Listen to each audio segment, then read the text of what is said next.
తలరాత అనేది నిజమా లేదా అబద్ధమా? మన తలరాతను మార్చుకోగలమా? ఈ కథ వింటే మీ తలరాత గురించిన ప్రశ్నలకు ఖచ్చితంగా పరిష్కారం దొరుకుతుంది. అనగనగా ఒకప్పుడు ఒక సన్యాసి ఉండేవాడు. అతని కీర్తి దూరాలకు వ్యాపించింది. దూర ప్రాంతాల నుండి ప్రజలు తమ భవిష్యత్తు తెలుసుకోవటానికి అతని వద్దకు వచ్చేవారు. ఆ మహాత్ముడు చాలా జ్ఞాని. అతను ఎవరి భవిష్యత్తునైనా సరే అవలీలగా చెప్పేవాడు. అది నిజమయ్యేది. దూరంగా ఉన్నవారి భవిష్యత్తును కూడా చూసి వారి భవిష్యత్తులో ఏముందో చెప్పేవాడు. అతనికి అతీతం, వర్తమానం మరియు భవిష్యత్తు అన్ని కాలాల జ్ఞానం ఉండేది. అదే నగరంలో అనంతరామశాస్త్రి మరియు అతని భార్య నివసించేవారు. అతని భార్యకు ధర్మం మరియు భక్తిపై చాలా నమ్మకం ఉండేది. వారికి సంతానం లేదు. గ్రామంలోని ప్రజలు అక్కడ ఒక మహాత్ముడు ఉన్నాడని, ఎవరి భవిష్యత్తు అయినా చెప్పగలడని విన్నారు. వారు ఒకసారి ఆ మహాత్ముడి దర్శనం చేసుకుందామని అనుకున్నారు. ఒకరోజు అనంతరామశాస్త్రి మరియు అతని భార్య ఆ మహాత్ముడిని కలవటానికి బయలుదేరారు. వారిద్దరూ ఆ మహాత్ముడిని చూసి ఏడవటం మొదలుపెట్టారు. మహాత్ముడు వారిద్దరినీ శాంతపరిచి, ఏడవకండి, మీకు ఏ సమస్య వచ్చిందో చెప్పండి, నేను ఖచ్చితంగా ఒక పరిష్కారం కనుగొంటాను అని అంటాడు. అప్పుడు అనంతరామశాస్త్రి, గురుదేవా, మాకు సంతానం లేదు. ఈ దుఃఖం మమ్మల్ని ప్రతిరోజు బాధిస్తుంది. మీ గురించి మేము చాలా విన్నాము, అందుకే మీ వద్దకు వచ్చాము. మా భవిష్యత్తును చూసి మాకు పుత్ర సుఖం కలుగుతుందో లేదో చెప్పండి అని అంటాడు. అప్పుడు ఆ మహాత్ముడు, మీరు చింతించకండి. వెంటనే మహాత్ముడు అనంతరామశాస్త్రి భార్యకు ఆశ్రమంలోని గుడి నుండి 2 యాపిల్ పళ్ళు తెచ్చి ఇచ్చి, మీరిద్దరూ వీటిని తినండి, మీకు ఖచ్చితంగా సంతానం కలుగుతుంది అని అంటాడు. తరువాత వారిద్దరూ మహాత్ముడికి నమస్కరించి అక్కడి నుండి వారి ఇంటికి వెళ్ళిపోతారు. 1 సంవత్సరం తరువాత వారికి ఒక కొడుకు జన్మిస్తాడు. అనంతరామశాస్త్రి మరియు అతని భార్య చాలా సంతోషిస్తారు. అనంతరామశాస్త్రి తన భార్యతో, మహాత్ముడిని మన ఇంటికి పిలిచి వారి సేవ చేద్దామా అని అంటాడు. తరువాత అనంతరామశాస్త్రి ఆ మహాత్ముడిని ఇంటికి ఆహ్వానించి వారికి సేవ చేసి తన కొడుకుకి అర్జునుడు అని పేరు పెడతారు. అప్పుడు అనంతరామశాస్త్రి, గురుదేవా, మా కొడుకు భవిష్యత్తును చూసి అతని జీవితంలో ఏం చేస్తాడో చెప్పండి అని అంటాడు. అప్పుడు మహాత్ముడు, ఇతడు పెద్దవాడై 8 సంవత్సరాలు నిండినప్పుడు నా వద్దకు తీసుకొనిరా, నీ కొడుకు భవిష్యత్తును నేను చెబుతాను అని చెప్పి అక్కడి నుండి వెళ్ళిపోయాడు. కాలం కదిలింది. అనంతరామశాస్త్రి కొడుకు 8 సంవత్సరాల వాడయ్యాడు. ఒకరోజు అనంతరామశాస్త్రి తన కొడుకును తీసుకొని గురువుగారి ఆశ్రమానికి వెళ్ళాడు. అక్కడ జనసమూహాన్ని చూసిన అనంతరామశాస్త్రి కొడుకు తండ్రిని, ఏమిటి ఇక్కడ ఇంత జనం గుమిగూడారు అని అడుగుతాడు. అప్పుడు అనంతరామశాస్త్రి తన కొడుకుతోటి, ఇతను త్రికాల జ్ఞాని, భవిష్యత్తును తెలుసుకోగలడు, అందరూ తమ భవిష్యత్తును తెలుసుకోవటానికి ఇక్కడికి వచ్చారు అని చెప్తాడు. అప్పుడు ఆ అనంతరామశాస్త్రి కొడుకు గురుదేవు గారి వద్దకు వెళ్ళి, గురుదేవా, నా భవిష్యత్తును చెప్పండి అని అడుగుతాడు. ఆ పిల్లాడి మాట విని గురువు ముందుగా నిరాకరించారు. కానీ తరువాత పిల్లాడి ఒత్తిడికి లొంగి, ఓ పిల్లవాడా, నేను నీ భవిష్యత్తును చూస్తాను, నా ముందు వచ్చి కూర్చో అని అంటాడు. తరువాత మహాత్ముడు తన గ్రంథాన్ని తెరిచి అనంతరామశాస్త్రి కొడుకు నుదురును చూస్తాడు. గణన చేసినప్పుడు అనంతరామశాస్త్రి కొడుకు వివాహం వేరే కులానికి చెందిన అమ్మాయితో జరుగుతుందని తెలిసి అతను చాలా చింతకు గురి అవుతాడు. ఇతను జాతిలో చాలా ఉన్నత కులానికి చెందిన బ్రాహ్మణుడు. కానీ ఇతని కొడుకు వివాహం వేరే కులానికి చెందిన అమ్మాయితో జరుగుతుంది. ఇలా జరిగితే ఇతను ఎక్కడా తల ఎత్తుకోలేడు, ఎవరి ముందు సరిగా నిలబడలేడు అని చెప్పేసి మహాత్ముడు ఇదంతా అనంతరామశాస్త్రికి చెప్తాడు. ఇది విని అనంతరామశాస్త్రి, గురుదేవా, ఇలా జరగకూడదు, నేను భవిష్యత్తును మారుస్తాను అని అంటాడు. గురుదేవా, మీకు జరగబోయేది ముందుగానే తెలుసు, అది నాకు చెప్పినట్లయితే నేను నా కొడుకు జీవితాన్ని మారుస్తాను అని అంటాడు అనంతరామశాస్త్రి. అప్పుడు గురుదేవులు తన గ్రంథాన్ని లోతుగా పరిశీలించి, గంగానదీ తీరంలో కొన్ని కిలోమీటర్ల దూరంలో ఒక జాలరి కుటుంబం నివసిస్తుంది. ఆ కుటుంబంలో ఇప్పటికే 5 ఆడపిల్లలు జన్మించారు. ఆ జాలరి యొక్క 5వ కూతురు వయస్సు కేవలం 3 సంవత్సరాలు. ఆమె పేరు శకుంతల. అనంతరామశాస్త్రి కొడుకు వివాహం ఆ అమ్మాయితో జరుగుతుంది అని భవిష్యత్తులో రాసి ఉందని మహాత్ముడు చెప్పాడు.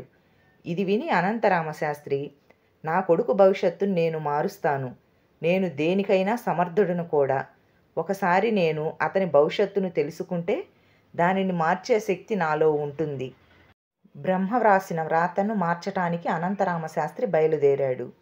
వెళుతూ వెళుతూ ఆ జాలరి ఇంటికి చేరుకున్నాడు.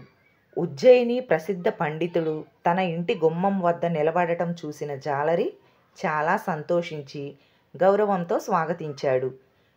మీరు నా ఇంటికి రావటం నా అదృష్టం అని అంటాడు. అప్పుడు అనంతరామశాస్త్రి గారు, ఓ జాలరివాడా, నేను నీ వద్ద ఒక పని మీద వచ్చాను. మీ ఇంట్లో 3 ఏళ్ల ఆడపిల్ల ఉందా అని అడుగుతాడు. జాలరి అవును, మా ఇంట్లో 3 ఏళ్ల ఆడపిల్ల ఉంది అని అంటాడు.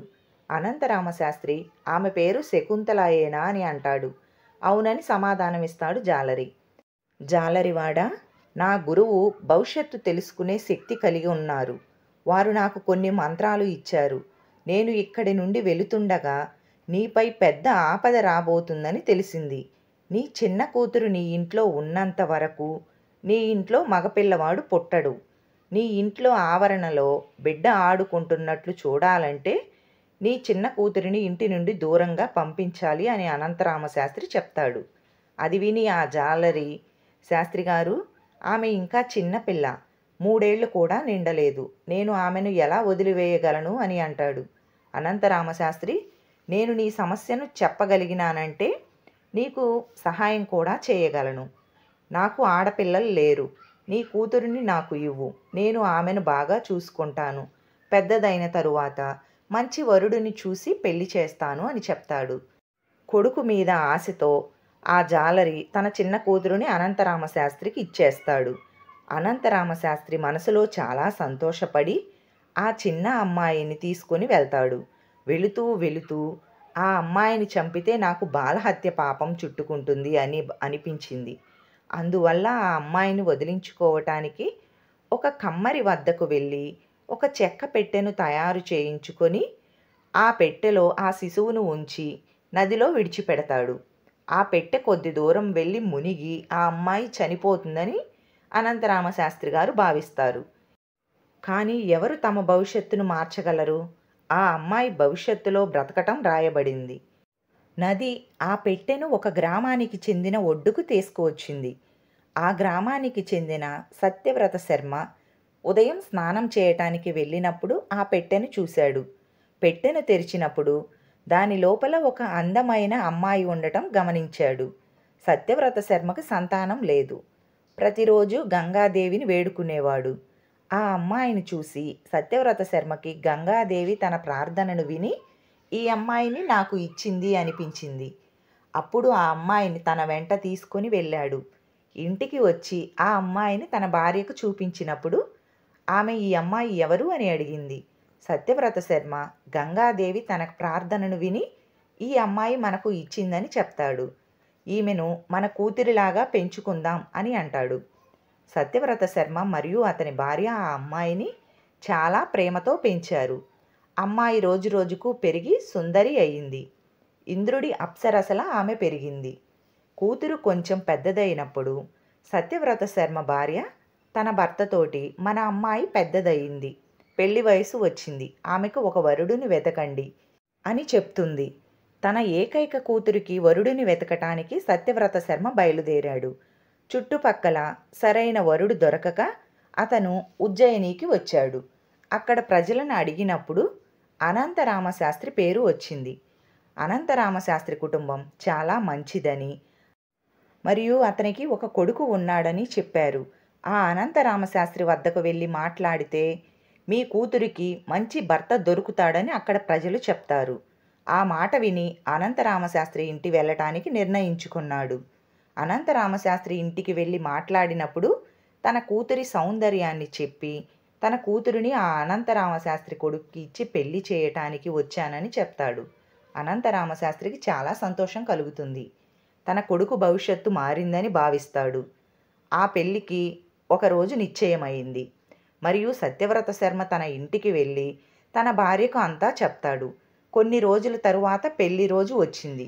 అనంతరామశాస్త్రి తన కొడుకు పెళ్లి ఊరేగింపుతో బంధువులతో కలిసి సత్యవ్రత శర్మ గ్రామానికి వెళ్తుండగా తాను తన కొడుకు భవిష్యత్తును మార్చానని భావిస్తూ, ఈరోజు నేను నా కొడుకు భవిష్యత్తును మారుస్తున్నాను అని అనంతరామశాస్త్రి భావిస్తూ ఉంటాడు. కానీ ఎవరికి మాత్రం తెలుసు తన భవిష్యత్తు మార్చగలరు అని?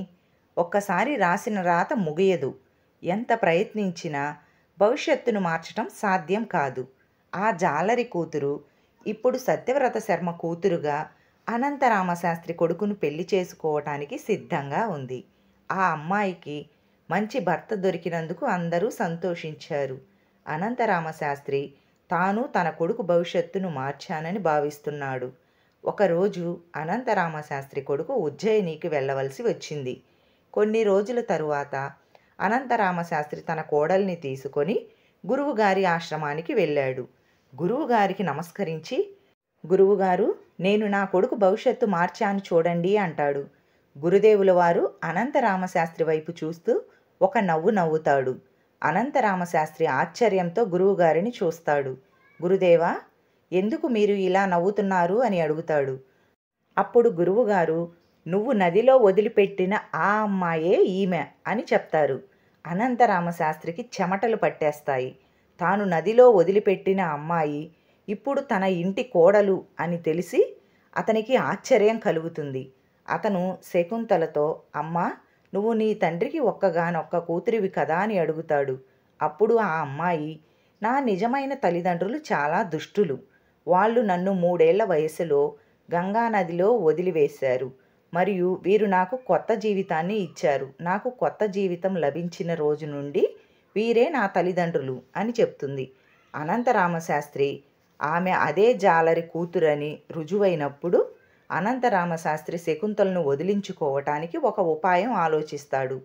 మరియు తన కోడలితో, నీకు మొదటి బిడ్డ కలగాలంటే నువ్వు నాతో సముద్రానికి రావాలి అని అంటాడు. మామ మరియు కోడలు ఇద్దరూ సముద్రానికి చేరుకుంటారు. అనంతరామశాస్త్రి తన చేతి నుండి ఒక ఉంగరాన్ని తీసి సముద్రంలోకి విసురుతాడు. ఆమెతో, అమ్మా, నీవు ఈ ఉంగరం పొందిన రోజునే నీవు మా ఇంటికి రావచ్చు.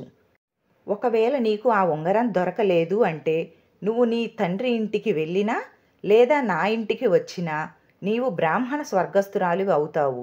కాబట్టి నీవు ఈ ఉంగరం పొందే వరకు నీవు ఎక్కడికి వెళ్ళకూడదు అని అంటాడు. నీవు నా మాట విన్నావు అంటే నీకు మగపిల్లవాడు ఖచ్చితంగా కలుగుతాడు మరియు అదృష్టం కూడా పెరుగుతుంది అని ఇలా చెబుతూ అనంతరామశాస్త్రి ఆమెను సముద్ర తీరంలో వదిలి తన ఇంటికి తిరిగి వెళ్ళిపోతాడు. శకుంతల చాలా ప్రయత్నిస్తుంది. ఉంగరం దొరకలేదు. ఇటు తండ్రింటికి వెళ్ళలేక అటు భర్తింటికి వెళ్ళలేక వేరే దారిలో వెళ్ళింది. తరువాత ఆమె ఆ దారిలో నడుచుకుంటూ వెళ్తుండగా ఎదురుగా ఒక గ్రామం వైపు వెళ్తున్న ఒక రాజపుత్ కుటుంబాన్ని చూసింది. ఆ రాజపుత్ కుటుంబం ఆ అమ్మాయిని చూసినప్పుడు వారు, అమ్మాయి, నీవు ఈ అడవిలో ఒంటరిగా ఎలా తిరుగుతున్నావు? ఇక్కడ అనేక జంతువులు నివసిస్తున్నాయి అని చెప్పారు. నేను ఒక ఆపదకు గురి అయ్యాను మరియు నాకు ఈ ప్రపంచంలో ఎవరూ లేరు అని అంటుంది. అప్పుడు ఆ రాజపుత్ కుటుంబం ఇంటివారు, అమ్మా, నీకు ఇష్టమైతే మాతో రా అని అంటారు. ఇది విన్న శకుంతల తనను తాను రక్షించుకుంది. ఈ విధంగా రాజపుత్ కుటుంబానికి ముఖ్యుడైన రాజపుత్ కుటుంబంలో వంట చేయటానికి శకుంతలను నియమించుకుంటారు. ఆ రాజపుత్ కుటుంబ సభ్యులు అనంతరామశాస్త్రికి అత్యంత సన్నిహితులు. కొంత సమయం తరువాత అనంతరామశాస్త్రి కొడుకు ఇంటికి వచ్చాడు. వచ్చిన వెంటనే శకుంతల గురించి తన తండ్రిని అడుగుతాడు. అప్పుడు అనంతరామశాస్త్రి తన భార్య శకుంతల గంగా స్నానం చేస్తున్నప్పుడు మునిగిపోయిందని అబద్ధం చెప్తాడు. ఇది విని అనంతరామశాస్త్రి కొడుకు చాలా దుఃఖపడతాడు. ఇలా కొంతకాలం గడిచింది. అనంతరామశాస్త్రి కొడుక్కి మరొక వివాహం చేయాలి అనుకుంటాడు. మరోవైపు అదే గ్రామంలో నివసించే రాజపుత్ కుటుంబం ఉంది. అదే గ్రామానికి చెందిన ఒక పండితుడు తన కూతురికి పెళ్లి ప్రతిపాదనతో అనంతరామశాస్త్రి ఇంటికి వచ్చాడు. ఆ పండితుడు తన కూతురి పెళ్లిని అనంతరామశాస్త్రి కొడుక్కిచ్చి వివాహం చేయాలి అని అనుకుంటాడు. అప్పుడు అనంతరామశాస్త్రి గారు ఆ పండితుడితోటి, మేము మీ కూతుర్ని మా కొడుక్కిచ్చి పెళ్లి చేస్తాం. కానీ పెళ్ళికి ముందు మేము మీ కూతుర్ని చూస్తాము. ఆ తర్వాతే వారినిచ్చి పెళ్లి చేస్తామని అంటారు. ఎందుకంటే అదే జాలరి కూతురు తన కొడుకు తలరాతలో రాసి ఉంది కాబట్టి మళ్ళీ పెళ్లి చేసుకోవచ్చేమో అన్న భయం. ఆ పండితుడు అనంతరామశాస్త్రి షరతుకు అంగీకరించి తన గ్రామానికి తిరిగి వెళ్ళిపోతాడు. ఇప్పుడు అనంతరామశాస్త్రి తన కొడుకుని తీసుకొని అమ్మాయిని చూడటం కోసం పండితుడి గ్రామం వైపు వెళ్తాడు. మరోవైపు అనంతరామశాస్త్రి సముద్రంలో విసిరిన ఉంగరం ఒక చేప మింగుతుంది. ఒకరోజు జాలరి తన వలని సముద్రంలోకి విసిరినప్పుడు ఉంగరం మింగిన అదే చేప అతనికి దొరుకుతుంది. జాలరి పట్టి తెచ్చిన చేపలను అమ్మటానికి రాజపుత్ కుటుంబం నివసించే చోటుకు చేరుకుంటాడు. రాజపుత్ కుటుంబం శకుంతలతో, అమ్మా, నువ్వు నాకు చేప వండుతావా అని అడుగుతాడు. దానికి శకుంతల, తండ్రి, నేను చేపలు తినను, కానీ నేను ఖచ్చితంగా మీకు వండుతాను అని చెప్తుంది. ఇలా చేపను తీసుకొని వంటగదిలో కోయటం మొదలు పెడుతుంది. శకుంతల ఆ చేపను కోస్తున్నప్పుడు అదే ఉంగరం దాని కడుపు నుండి బయటకు వచ్చి నేలపై పడుతుంది. శకుంతల దానిని గుర్తించి మరియు ఉంగరం దొరికినందుకు చాలా సంతోషపడుతుంది. మరోవైపు అనంతరామశాస్త్రి తన కొడుకును తీసుకొని పండితుడి గ్రామానికి చేరుకున్నాడు. మరియు తన కొడుకుతో, కొడుకా, మనకు అత్యంత సన్నిహిత రాజపుత్ స్నేహితులు ఈ గ్రామంలో ఉన్నారు. ముందుగా మనం వారి వద్దకు వెళ్దాం. ఆ తరువాత మనం ఆ అమ్మాయిని చూడటానికి వెళ్దాం అంటాడు. అనంతరామశాస్త్రి కొడుకు తన తండ్రి ఇలాంటి మాటలు విని, తండ్రి, నీకు ఏది ఇష్టమో మీరు అదే చేయండి అని అంటాడు. తరువాత ఆ ఇద్దరు రాజపుత్ కుటుంబం ఇంటికి వచ్చారు. రాజపుత్ కుటుంబ సభ్యులు తన స్నేహితుడైన అనంతరామశాస్త్రి వస్తున్నట్లు చూసి అతను కూడా చాలా సంతోషపడతాడు మరియు అతన్ని ముందులాగే గౌరవంగా చూసుకుంటాడు. అతన్ని గౌరవంతో సత్కరించి తన పక్కన కూర్చోబెట్టుకొని శకుంతలను పిలిచి, అమ్మా, నా స్నేహితులు వచ్చారు, దయచేసి వారికి నీటి వసతి చేయండి అని అంటాడు. శకుంతల నీరు తీసుకువస్తున్నప్పుడు అనంతరామశాస్త్రిని చూస్తుంది. అనంతరామశాస్త్రి కూడా శకుంతలని చూస్తాడు. ఆమె చేతి వేలుకు ఉన్న ఉంగరాన్ని కూడా అనంతరామశాస్త్రి చూస్తాడు. అప్పుడు వారు, దేవుడు మన అందరికన్నా చాలా పెద్దవాడు, మనమంతా కేవలం జీవిత పాత్రులం అని గ్రహిస్తాడు. అప్పుడు అనంతరామశాస్త్రి కొడుకు తన భార్యని చూసి, తండ్రి, నా భార్య బ్రతికే ఉంది, కానీ మీరు నాకు అబద్ధం చెప్పి మరొక పెళ్లి చేయాలని చూస్తారా అని అంటాడు. అప్పుడు అనంతరామశాస్త్రి, కొడుకా, నన్ను క్షమించు. నేను సృష్టికర్త రాసిన రాతను మార్చేయాలి అనుకున్నాను. అదే ప్రయత్నంలో ఇలాంటి నీచమైన పని చేశాను. ఒక తక్కువ జాతి అమ్మాయి నా కోడలిగా వస్తుందని భావించి నేను ఇటువంటి పని చేశాను అని చెప్పి జరిగిన కథనంతా వారి ముందు చెప్తాడు. నేను చాలా ప్రయత్నించాను, కానీ ఏమి జరిగిందో మీ తలరాతలో వ్రాయబడింది. ఇలా చెబుతూ కొడుకు కోడల్ని క్షమించమని వేడుకుంటాడు. గౌరవంతో వారిని ఇంటికి తీసుకొని వెళ్తాడు. దేవుడి నియమాన్ని ఎవరూ మార్చలేరు. ఏది వ్రాయబడిందో అది ఖచ్చితంగా జరుగుతుంది. ఈ వీడియో కనుక మీకు నచ్చినట్లయితే ప్లీజ్ ఒక లైక్ చేసి మీ ఫ్రెండ్స్కి షేర్ చేయండి. అలాగే కొత్తగా చూస్తున్నట్లయితే సబ్స్క్రైబ్ చేసుకోండి. అలాగే పక్కన ఉన్నటువంటి బెల్ ఐకాన్ని ప్రెస్ చేయండి. ధన్యవాదాలు.